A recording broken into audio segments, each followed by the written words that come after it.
మా వీకెండ్ వచ్చింది, నేను చాలా బోర్ అవుతున్నాను. జూకి తీసుకెళ్తావా? జూనా? కానీ దానికంటే ముందు నేను వేరే ప్లేస్కి తీసుకెళ్తాను. జూ కదా? జూ అంటే ఏంటో తెలుసా? జూలో ఉన్న యానిమల్స్ అన్నీ కేజెస్లో ఉంటాయి, ఫ్రీడమ్ ఉండదు. అలాగే ఉంటుంది. మన ఎంటర్టైన్మెంట్ కోసం వాటిని అస్సలు బాధ పెట్టకూడదు. నువ్వే కరెక్ట్ అప్ప. అందుకే నేను వేరే ప్లేస్కి తీసుకెళ్తున్నా. ఇక్కడ యానిమల్స్కి ఫ్రీడమ్ ఉంటుంది, మనకు కూడా పీస్ ఉంటుంది. ఓకే, చలో.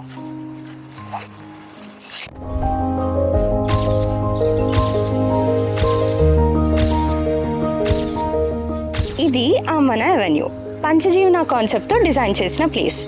ఇక్కడ మనం ఎలాంటి పొల్యూషన్ లేకుండా హాయిగా ఉండొచ్చు. వామా, జూ కంటే ఇక్కడ బాగుంది. ఇక్కడ ఉందామా? షూర్ బేబీ, మన ప్లేస్ మనం ఇక్కడే కొనుక్కుందాం. Okay okay. ఫ్రీడమ్ని చూడండి, ఫీల్ అవ్వండి, ఓన్ చేసుకోండి. ఆమన అవెన్యూ, హైదరాబాద్స్ ఓన్లీ పంచజీవన లివింగ్ ప్లాటెడ్ కమ్యూనిటీ.